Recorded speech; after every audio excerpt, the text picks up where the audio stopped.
Hello बच्चों, आज हम लोग देखेंगे बहुपद से संबंधित प्रश्न। ठीक है, जिससे आपके क्या होंगे, कॉन्सेप्ट पूरे क्लियर हो जाएंगे। ठीक है, देखिए पहला क्वेश्चन क्या दिया है, x square minus 1/6x minus 2 के मूल ज्ञात कीजिए। अब देखिए मूल और शून्यक एक ही चीज होता है, कंफ्यूज मत होइएगा।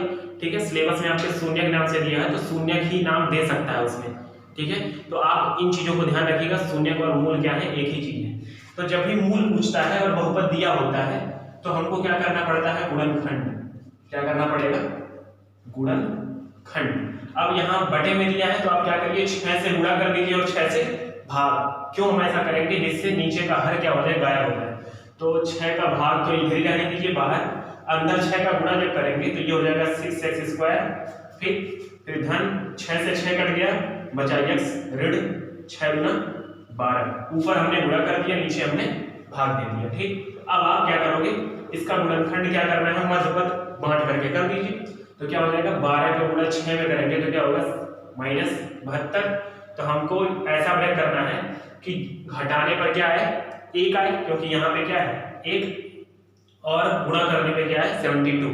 तो एक ही चीज दिखाई दे रहा है आपको, क्या क्या दिखाई दे रहा है, 9 - 8 क्या हो जाएगा, 9 में से 8 घटाओगे कितना आएगा, 1। हाँ, तो क्या हो जाएगा, 1/6, 6x स्क्वायर प्लस 9x ऋण 8x ऋण 12। ठीक है, 1/6, इसमें से क्या कॉमन ले सकते हैं, 3x कॉमन हो जाएगा, 3 × 6 3 × 3 = 9। ठीक है, ऋण यहाँ पे क्या कॉमन है, दोनों में 4 कॉमन है, 4 × 8 प्लस 4 × 3 = 12। ये क्या हो गया, इन दोनों में क्या कॉमन है, 2x धन 3, और यहाँ क्या बचा, 3x ऋण 4। ठीक है, अब जब मूल निकालना होता है तो क्या करते हैं, इस गुणनखंडों को बारी बारी 0 के बराबर करेंगे। तो 2x धन 3 बराबर 0, तो x बराबर क्या आ जाएगा, ऋण 3/2। ठीक है, और इसको जब 0 के बराबर करेंगे तो 3x ऋण 4 बराबर 0, x बराबर क्या आ जाएगा, 4/3।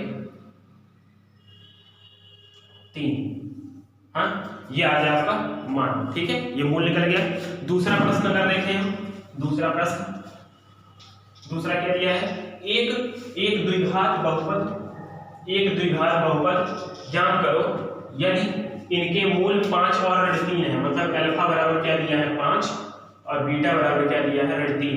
तो मैं आपको बताया था कि अगर सीधे बहुपद पूछे आपसे और शून्यक दिया हो, मूल दिया हो या शून्यक दिया हो और सीधे बहुपद पूछे तो फार्मूला क्या लगाते हैं, k ब्रैकेट में x square minus alpha plus beta x plus alpha beta. कहाँ से ये आता है, मैं बोला था कि अगर दो मूल हैं अल्फा बीटा तो x माइनस अल्फा और x माइनस बीटा, ऐसे करके हम मल्टीप्लाई करते हैं तो ये हमारा बन जाता है। ठीक है, अब हम क्या करेंगे, अल्फा और बीटा का मान इसमें पुट कर देंगे। k का मान क्या होगा, 1। मैं बोला था जब भी बटे में कुछ ना आए तो k का मान क्या रखते हैं, 1। यहाँ क्या हो जाएगा, x स्क्वायर ऋण अल्फा का मान 5 और बीटा का मान ऋण 3। x धन 5 का गुणा ऋण 3 में करोगे -15, x स्क्वायर ऋण 5 में से 3 जाएगा 2x प्लस माइनस -15। ये आपका आ गया क्या, ये क्या आ गया, बहुपद आ गया। ठीक है, तो ये आपका क्या ले लिया है, बहुपद। कभी कभी अल्फा और बीटा ना लेकर के सीधे क्या दिया होगा, मूल का गुणनफल और मूलों का योगफल दिया होगा, तो सीधे हम योगफल की जगह पे यहाँ पे रख देंगे और गुणनफल की जगह पे ये रख देंगे। ठीक है ना, तो कभी कभी गुणनफल और योगफल दिया होता है और कभी कभी मूल दिया होता है, अलग अलग। हाँ, चलिए अगला प्रश्न। अब देखिए अगला वाला जो प्रश्न है, थर्ड वाला, उस टाइप का क्वेश्चन बहुत बार पूछा गया एग्जाम में, कई बार पूछा जाता है एग्जाम में। दिया है कि kx square plus 3x plus k, अगर ये आपका क्या है, बहुपद है और इसका एक मूल क्या है, 2, मतलब इसका एक शून्य क्या है, 2 है। ठीक, तो k का मान बताइए। अब एक चीज बताओ कि अगर दो ठीक, अगर 2 इसका मूल है या शून्यक है तो अगर x की जगह पे हम 2 रख दें, क्या रख दें, x की जगह पे बहुपद में 2 रख दें तो पूरा बहुपद क्या हो जाएगा, 0 हो जाएगा। ठीक, क्यों, क्योंकि 2 इसका क्या है, शून्यक है या मूल है। ठीक है, तो मैं बताया था क्या कि अगर ये पॉलिनोमियल है, मान लो px बराबर इतना दिया है, तो अगर हम x की जगह पे क्या रखते हैं, 2 रख दें तो इसका मान क्या हो जाएगा 0, के 2 का घाते 2 धन 3 2 धन के बराबर क्या हो जाएगा 0। कब 0 होगा इस बहुपद का मान, जब यह सीधी पे क्या रख देंगे 2। क्यों? क्योंकि ये इसका क्या है मूल है, ठीक है, सब क्या है मूल है। अब क्या हो जाएगा 2 दूना 4 के धन 3 दूना 6 धन के बराबर 0, 4 और 1 5 के धन 6 बराबर 0, तो के बराबर क्या हो जाएगा ऋण 6/5। ये के का मान आ गया, ठीक है, कि के इस मान के लिए क्या होगा, ये इसका मूल होगा। समझ में आया? ये हो गया आपका के का मान। कभी कभी देखिए क्या दिया होता है, बहुपद दिया होता है और आपसे कहता है कि इनके मूलों में संबंध बताइए या इनके मूलों का योगफल निकालिए, गुणनफल निकालिए। तो मूलों में संबंध बताने का मतलब यही होता है कि उनके मूलों का गुणनफल या शून्यकों का गुणनफल निकालना है, मतलब अल्फा प्लस बीटा निकालना है और अल्फा इंटू बीटा निकालना है, ठीक है। तो उसमें क्या करना होता है, अल्फा प्लस बीटा बराबर क्या होता है -b/a और अल्फा इंटू बीटा बराबर क्या होता है c/a। आपको सारे फार्मूले बताए गए हैं, ठीक है। अगला प्रश्न दिया है कि यदि ये बहुपद दिया है तो इतने का मान बताइए। चलिए भाई, क्या बहुपद दिया है 6x² + x - 2। अब एक चीज बताओ, अगर ये बहुपद दिया है तो अगर हम इसका जनरल बहुपद से क्या करें, तुलना कर दें, इससे अगर हम तुलना कर दें, ठीक, जो हमारा मेन बहुपद होता है, तो a का मान क्या आएगा 6, b का मान क्या आएगा 1 और c का मान क्या आएगा ऋण 2। क्यों मैं निकाल रहा हूं, क्यों निकाल रहा हूं, क्योंकि अल्फा प्लस बीटा bc में आएगा और alpha minus beta alpha into beta आएगा, तो हमको उसमें मान रखना पड़ेगा। तो अल्फा प्लस जब भी इस तरह के संबंध कुछ भी दिए हो, कुछ भी, कभी कभी 1 + अल्फा बीटा इंटू 1 + बीटा, ठीक, alpha upon beta plus alpha square upon beta, कुछ भी दिया हो सकता है, हाँ, तो हमको क्या करना है, पहले ही आप अल्फा प्लस बीटा और अल्फा इंटू बीटा निकाल लिया करो। क्या कर लिया करो, अल्फा प्लस बीटा और अल्फा इंटू बीटा निकाल लिया करो। तो ये फार्मूला क्या होता है -b/a, मतलब -1/6, और अल्फा इंटू बीटा क्या हो जाएगा c/a होता है, तो c की जगह पे ऋण 2 और a की जगह पे 6, तो 2 3 या 6 ऋण 1/3 हो गया, ठीक। अब इसका मान निकालना था किसका, alpha upon beta plus beta upon alpha, तो क्या हो जाएगा एलसीएम लेंगे, लघुत्तम क्या आएगा अल्फा बीटा, ठीक, यहां से बीटा कट गया, क्या बचा अल्फा का ऊपर गुणा अल्फा स्क्वायर हो गया, प्लस अल्फा से अल्फा कट गया, बीटा बचा, बीटा का ऊपर गुणा बीटा स्क्वायर।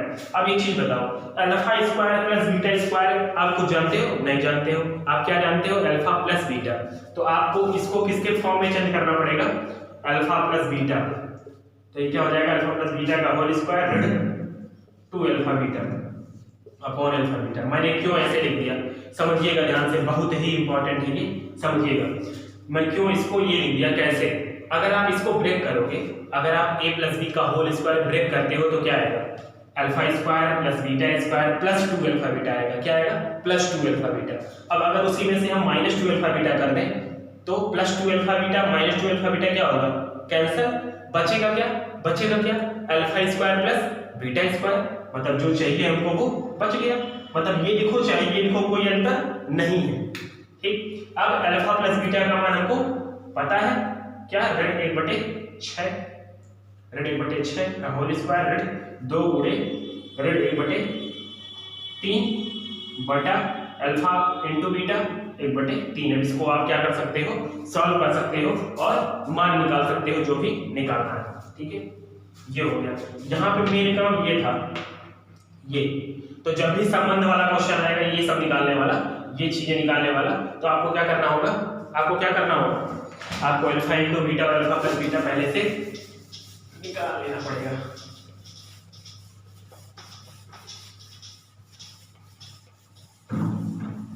ठीक है ना, समझ में आया।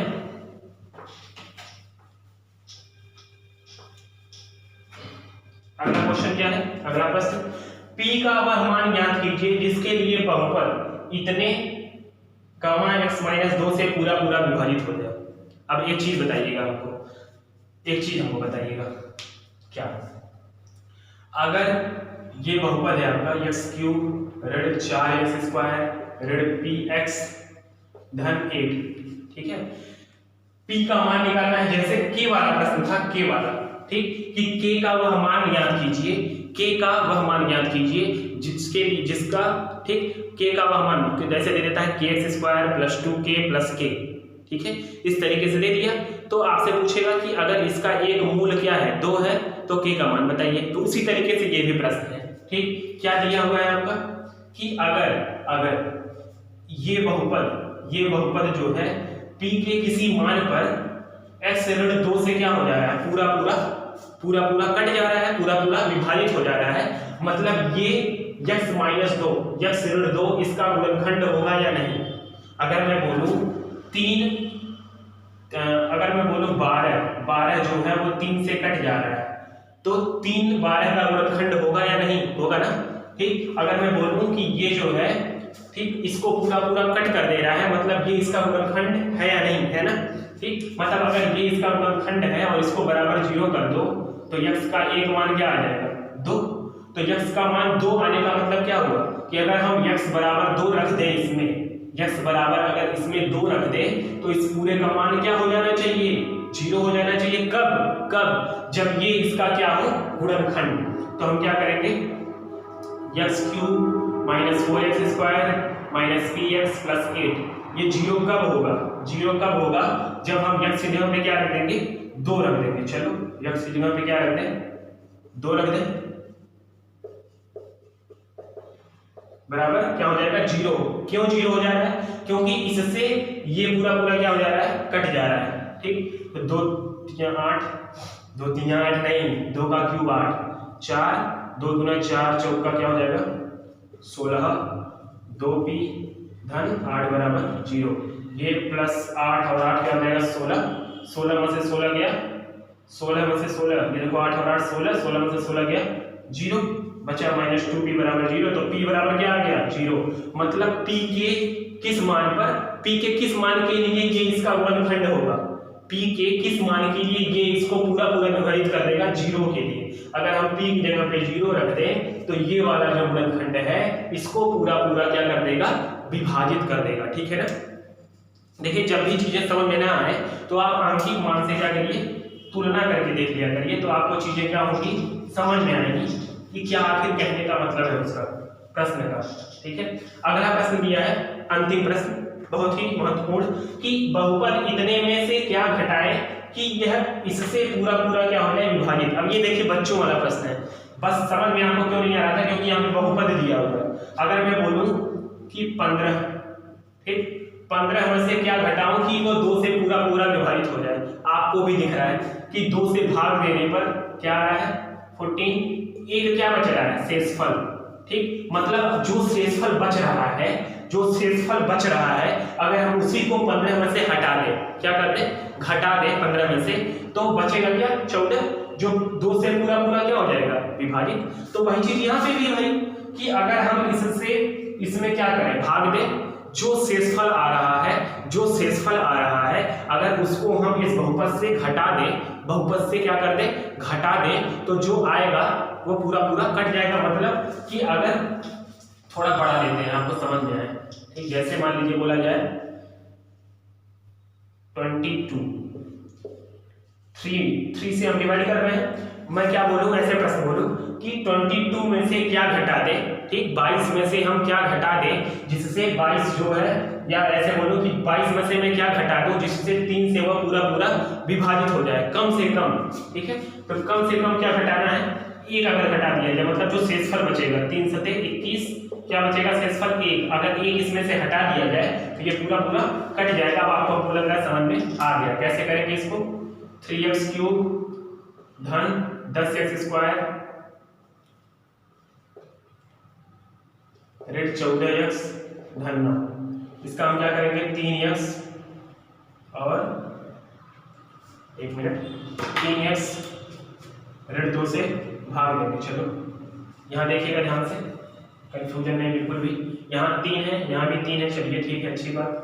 यहाँ x³ है यहाँ x है, तो 3x स्क्वायर से क्या कर दें, x स्क्वायर से क्या कर दें मल्टीप्लाई, तो हो जाएगा 3x³ माइनस 2x स्क्वायर हो गया, साइन चेंज हो जाएगा, ये कट गया आपका, plus 10x square plus 2x square क्या हो जाएगा 12x स्क्वायर और 14x नीचे आ गया, यहाँ क्या लाना है 12, पहला केवल देखते हैं बस, दूसरा हम नहीं देखते। यहाँ का देखिए 9th में आपने पढ़ा है, ठीक है। 12x² यहाँ लाना है, यहाँ 3 है तो 3 का मल्टीप्लाई किसमें करेंगे 4, और यहाँ x यहाँ x² है तो 4x हो जाएगा, तो 12x² -2 और प्लस तो -8x, ये माइनस हो गया, ये प्लस हो गया, कट गया, प्लस 8 में से 14 जाएगा -6x और प्लस 9, -6x लाना है तो -6 3 2 जा 6, तो -2 का मल्टीप्लाई क्या हो जाएगा 6x और माइनस माइनस प्लस 4, ये हो गया प्लस, ये माइनस, ये कट गया, 9 में से 4 जाएगा 5। ये बताइए कि इसका शेषफल कितना आ रहा है, शेषफल कितना आ रहा है इसका 5 आ रहा है, शेषफल कितना आ रहा है 5, तो शेषफल 5 आने का मतलब क्या हुआ कि अगर शेषफल यही हटा दिया जाए यहाँ से तो यहाँ क्या होता 4 होता, तो अगर 4 होता तो पूरा क्या हो जाता कट जाता, मतलब 4 हम 5 अगर हम इसमें से घटा दें, इस बहुपद में से क्या घटा दें, अगर हम 5 घटा दें तो ये 3x -2 से क्या हो जाएगा पूरा पूरा विभाजित हो जाएगा। हाँ एक चीज और, एक जगह और प्रश्न दिया है कि इसको डिवीजन एल्गोरिथम के फॉर्म में लिखिए। डिवीजन एल्गोरिथम का मतलब जो आप नॉर्मली पढ़ते हो, ठीक है, मतलब क्या कि ये बराबर ये बराबर क्या होगा 3x² धन 3x³ धन 10x² घट 14x धन 9 बराबर क्या हो जाएगा x² भाजक गुणे भागफल, ठीक, धन शेषफल। इस चीज को इस तरीके में लिख देना, इस चीज को इस तरीके में लिख देना, ठीक है, भाज्य बराबर भाजक गुणे भागफल धन शेषफल, इसको इस तरीके से लिख देना जो है उसी को बोलते हैं डिवीजन एल्गोरिथम, ठीक है। बहुत बड़ी चीज नहीं है, आप बचपन में भी पढ़ चुके हो नंबर के साथ, ठीक है। जैसे मान लीजिए अगर मैं बोलूं 15 है 2 7 क्या हो जाएगा 14, 1 बचा, तो इसको हम कैसे लिख सकते हैं 15 = 7 × 2 × 7 प्लस 1, ये होता है, इसी को बोलते हैं डिवीजन एल्गोरिथम, और कोई नई चीज नहीं है, ठीक है। तो आप इतना क्वेश्चन मैंने आपको समझाया, इसको आप ध्यान से देखिएगा और मूल और शून्य में कंफ्यूजन नहीं होना चाहिए, ठीक है। और भी अगर कोई चीज समझ में नहीं आती तो आप बताइएगा, ठीक है ना, ठीक, थैंक यू।